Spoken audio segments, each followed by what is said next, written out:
नहीं कहते हैं, चोरों के बारे में कुछ नहीं कहते हैं। अगर कोई आम लेके जा रहा है तो उसके बारे में कहते हैं, कोई ताजिया लेके जा रहा है उसके बारे में कहते हैं। हर आदमी ये कहता है कि इंसान को दूसरों से अदावत होती है, अपने वालों से मोहब्बत होती है, अपने वालों से मोहब्बत होती है। और फिर रोकेंगे कि देखिए वहां मजलिसों में मत जाया करिए आप, क्योंकि अगर आप मजलिसों में चले गए तो आप शिया हो जाएंगे। लोग कहेंगे सब लोग आए हुए, आप बताइए, आप लोग इतने लोग हैं, इतने लोग कभी मजलिसों में गए होंगे, बैठे होंगे, आप शिया होंगे, जो थे वही तो रहेंगे। अगर ऐसा हो जाता है कि खाली आने से शिया हो जाए तो फिर दुनिया का बड़ा है। आपको रोक रहे हैं, लेकिन आप याद रखिएगा, यहाँ मिंबर से कभी किसी से नहीं कहा गया कि आप फरा मजाक देना चाहिए। जहाँ दिल चाह रहा है, जुलूस में दिल चाह रहा आप वहां जाइए, मज़ार में दिल चाह रहा वहां जाइए, खानका में दिल चाह रहा वहां जाइए, जहाँ दिल चाह रहा आपका जाइए। क्यों? क्योंकि हमें यकीन है ये जहाँ जाएगा तो भटकेगा नहीं, ये जहाँ जाएगा भटकेगा नहीं। हुसैनी था, हुसैनी है, हुसैनी रहेगा। लेकिन उन्हें ये शक है कि अगर ये यजीदी हुसैनियों में चला गया तो फिर पलट के आएगा तो यजीदी बन के नहीं आएगा, बल्कि हुसैनी बन के आएगा, बल्कि हुसैनी बन के आएगा। का दलील क्या है? का दलील यह है कि 72 में से कोई भी यजीद की तरफ नहीं गया, लेकिन यजीद की तरफ से जब वो निकल के आया तो वो हुसैनी बन गया। उन्हें डर ये है तो हमारी, अगर कोई भी भूखा आपके पड़ोस में है आप उसका मजहब मत देखिए कि वो हिंदू है, यहूदी है, कुछ भी है। अगर भूखा है तो हुसैन की भूख को याद रखिए और उसको खाना खिलाइए। अपने बच्चों से पहले उसको खाना खिलाएं। अगर पड़ोस में किसी की बेटी जवान है, चाहे वो भले ही हिंदू है, लेकिन उसकी बेटी की शादी करवाना आपकी जिम्मेदारी नहीं होता है उसकी मोहब्बत। आप हज करने बाद में जाइएगा। और यही वजह है कि जो करबला होके आते हैं वो बिगड़ते नहीं है, लेकिन जो कहीं और जाके हो जाते हैं। जब तक काबा नहीं गए थे अच्छे खासे थे, और जैसे ही हज करके आए इतने बिगड़ गए कि जैसे पक्का सर्टिफिकेट लेके आ गए। काबा जाने से पहले करबला आते थे, रोजे के पास खड़े होते थे, और जैसे ही करबला से आए फौरन बदल गए कि नहीं ये सब चीजें जो है शिर्क है और बिदअत है और ये नहीं होना चाहिए। मैं अक्सर ये जुमला कहता हूँ, ठीक है सारी चीजें छोड़िए, जो आज हम यहाँ पे आपस में लड़ रहे हैं, ये शिया है, ये देवबंदी है, ये वहाबी है, ये सब हम लोग आपस में लड़ते हैं। बस एक जुमला समझिए कि जो लोग करबला पे जाते हज करने जाते हैं, उनसे पूछिए आपने सब कुछ देखा, सब कुछ बता, उनसे पूछिए कि बताइए काबे में जब नमाज हुई थी तो हर इमाम ने अलग अलग नमाज पढ़ाई थी या एक ही इमाम? लोग जाते, देवबंदी जाते, शिया जाते, सुन्नी जाते, बरेलवी जाते, तो उनसे पूछिए काबे का इमाम कौन था? तो कहेंगे साहब एक इमाम था। और फिरके कितने थे? तो सारे फिरकों ने एक इमाम के पीछे नमाज।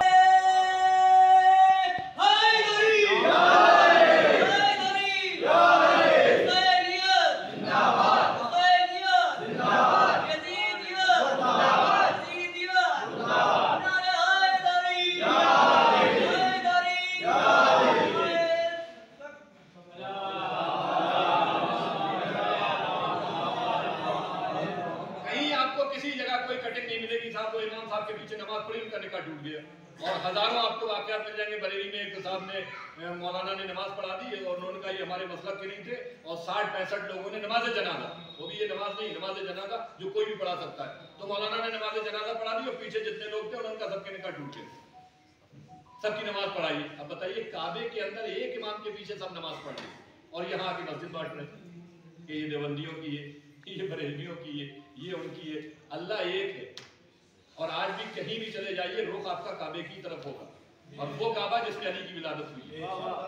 काबा भी इसलिए काबा बना है कि अली ने किबला बनाया, और काबा इसलिए मोहतरम है कि करबला की वजह से बचा है। अगर करबला ना होती तो काबे का एहतराम ना होता। आज हम और आप जो शाम आएगी मुहर्रम का, कोई जरूरी नहीं है लोग कहते कि नहीं मातम करिए, नहीं मातम का मरहला नहीं है। आप मातम करिए या ना करिए, मातम का अपनी जगह मरहला है, नमाज फर्ज है आपके ऊपर। बस ये है कि दिल में आपके ये गम हो कि हुसैन हक पे थे और यजीद बातिल पे था। लेकिन अगर बीच में अटक गए तो यजीद भी सही था और हुसैन भी सही थे, तो ये तो वही हो जाएगा कि रावण को बुरा कहें कि राम को सही कहें। हम आज भी दुनिया में, आप हमारे मुल्क से फलसफा ले लीजिए कि आज रावण का पुतला जलाया जाता है, तो बहुत सारे लोग कहते हैं नहीं यजीद रज़ी अल्लाह ताला अन्हु को बुरा नहीं कहना चाहिए, तो उन्हें उनसे ही दर्श ले लेना चाहिए। रावण ने क्या किया था? खाली लेके तो गया था, अपना खाना पानी सब कुछ दिया था, फिर भी आज की अब हम यहाँ को मानने के लिए तैयार नहीं है, उनका पुतला जलाया जाता है। तो आप सोचे कि जब इतना बड़ा दुश्मन हो जाए तो उसका आज तक गैर मुस्लिम पुतला जला रहे, तो वो यजीद जो नबी के नवासे का भी कातिल हो, मस्जिद नबवी का भी मुजरिम हो, काबे का भी मुजरिम हो, हम आज कुछ नहीं कर सकते तो कम से कम लानत तो भेज सकते हो। कुछ नहीं कर सकते कि यजीद पे लानत तो भेज सकते हो। अब लोग अगर ये कहे कि साहब ये कैसे हो सकता है, इतने मुस्लिम ममालिक है सब खामोश बैठे हुए, कहिए वैसे ही खामोश बैठे हुए। जो जो यजीद पे लानत भेजेगा वो कल भी हक के साथ था, आज भी हक के साथ है, हमेशा हक के साथ रहेगा। और सबसे बड़ा मरहला कितना है, नाम गुलाम हुसैन है और यजीद को रजी अल्लाह कह रहे हैं। तारीख का ये भी एक सितम है कि नाम गुलाम हुसैन, यजीद को कहते रजी अल्लाह, नाम गुलाम मुस्तफा कहते यजीद को रजी अल्लाह। और अगर ऐसा ही रजी अल्लाह होता तो नबी का नवासा कभी मदीने से ये कह के नहीं निकलता कि मैं अपने नाना की उम्मत की इस्लाह के लिए निकलता। ये मुहर्रम का चांद लड़ने लड़ाने का नहीं, बल्कि पूरी दुनिया को एक पैगाम देने का है।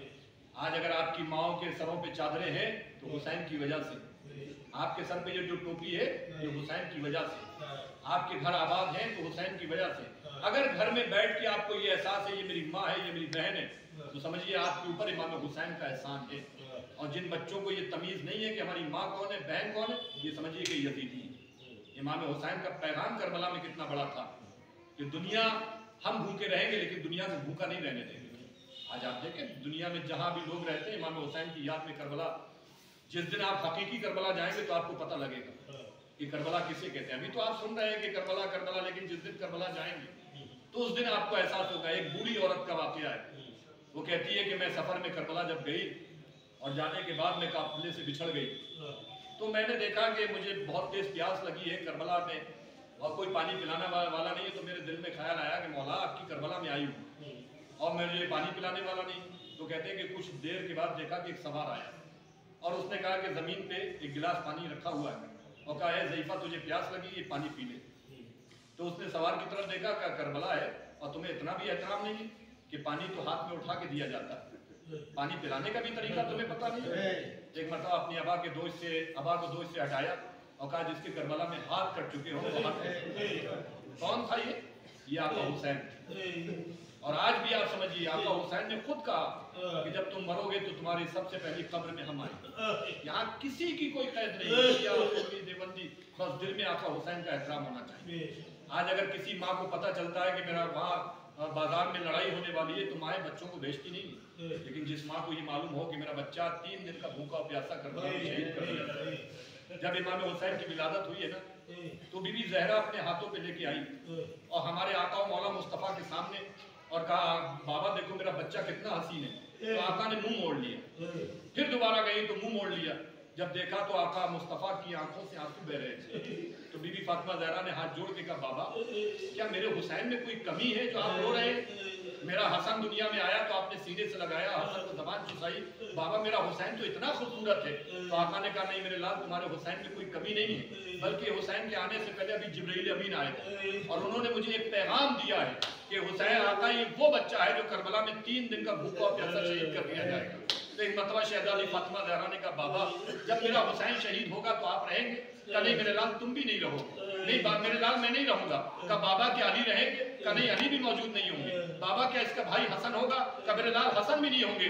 एक मरतबा फातिमा ज़हरा ने चूंकि माँ की मानता है मोहब्बत तलाश कर रही है, फातिमा ज़हरा ने पूछा बाबा क्या ये दुखियारी माँ इस दुनिया में जिंदा रहेगी? एक मरतबा मुस्तफ़ा ने कहा नहीं मेरे लाल फातिमा तुम भी नहीं रहोगी। बस ये गश खा के जमीन से फातिमा ज़हरा गिर गई। एक मरतबा जब गश से अफाका हुआ तो फातों को जोड़ के कहा बाबा जब ऐसे बयाबान जंगल में मेरा लाल मारा जाएगा तो बाबा मेरे हुसैन पे रोएगा कौन? तो रसूल खुदा ने कहा नहीं फातिमा अल्लाह ने हमसे वादा किया है कि कुछ लोग ऐसे दुनिया में आएंगे जो तुम्हारे जवानों का मातम करेंगे, जो तुम्हारे बूढ़ों का मातम करेंगे, जो तुम्हारे बच्चों का मातम करेंगे। अजीजों इमाम हुसैन की शहादत आसान है, लेकिन जरा सोचो कि आज अगर हमारे यहाँ अगर आप सफर में जा रहे हो और किसी गैर मुस्लिम का भी अगर बच्चा 6 महीने का हो, अगर एक हिंदू औरत की आगोश में बच्चा है और वो बच्चा प्यासा हो तो आप फौरन कहेंगे कि नहीं हम तुम्हारे पानी का इंतजाम करते हैं, हम तुम्हें पानी ला के देते हैं। लेकिन हाय करबला वो जुल्म की जगह है जहाँ आका हुसैन 6 महीने के बच्चे को लेके गए तो जालिमों ने पानी के बदले आका हुसैन के बच्चे पे तीर चलाया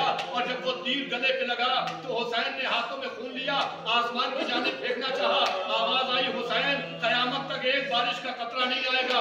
जमीन की तरफ फेंकना चाहा, जमीन से आवाज आई हुसैन अगर इस मासूम का खून आ गया तो एक दाना नहीं उगेगा। हुसैन ने उस लहू को अपने चेहरे पे मला और कहा नाना मैदान महशर में मुलाकात करेंगे कि मेरे 6 महीने के बच्चे के गले पे तीर मारा गया है।